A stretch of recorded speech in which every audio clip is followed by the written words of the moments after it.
Like Julius Caesar, King Henry I of England finally resolved to take the money power away from the goldsmiths about 1100 A.D. Henry could have used anything as money, seashells, feathers, or even yak dung, as is often done in remote Tibetan provinces. But he invented one of the most unusual money systems in history. It was called the tally stick system. Here I have one of the few surviving examples of this form of British money, which lasted 726 years until 1826, a tally stick. The tally system was adopted to avoid the monetary manipulation of the goldsmiths. Tally sticks were money fabricated out of sticks of polished wood. Notches were cut along one edge of the stick to indicate the denominations. Then the stick was split lengthwise through the notches so that both pieces still had a record of the notches. The king kept one half to protect against counterfeiting. Then he would spend the other half into the economy, and they would circulate as money. This particular tally stick is huge. It represented 25,000 pounds. One of the original stockholders in the Bank of England purchased his original shares with this stick. In other words, he bought shares in the world's richest and most powerful corporation with a stick of wood. It's ironic that after its formation in 1694, the Bank of England attacked the tally stick system because it was money outside the power of the money changers, just as King Henry had wanted it to be. Why do people accept sticks of wood for money? That's a great question.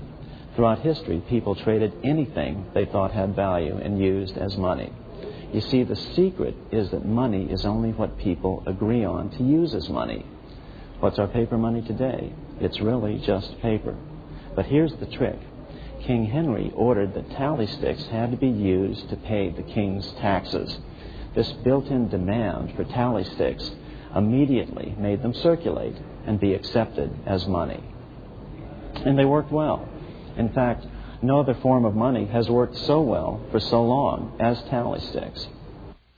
Keep in mind, the British Empire was built under the tally stick system.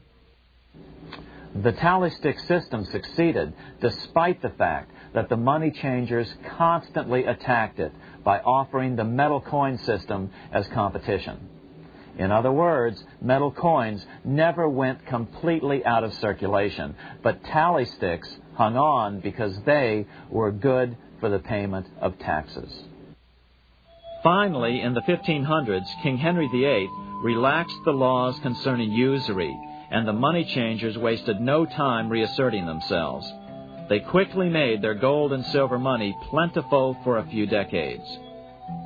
But when Queen Mary took the throne and tightened the usury laws again, the money changers renewed the hoarding of gold and silver coins, forcing the economy to plummet.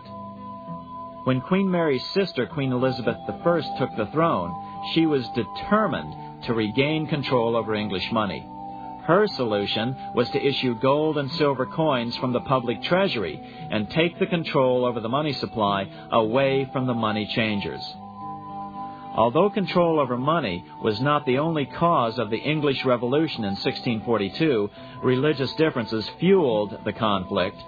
Monetary policy played a major role. Financed by the money changers, Oliver Cromwell finally overthrew King Charles, purged the Parliament, and put the king to death. The money changers were immediately allowed to consolidate their financial power. The result was that for the next 50 years, the money changers plunged Great Britain into a series of costly wars. They took over a square mile of property in the center of London, known as the City of London. This area today is still known as one of the three predominant financial centers of the world. Conflicts with the Stuart kings led the money changers in England to combine with those in the Netherlands to finance the invasion of William of Orange, who overthrew the Stuarts in 1688 and took the English throne.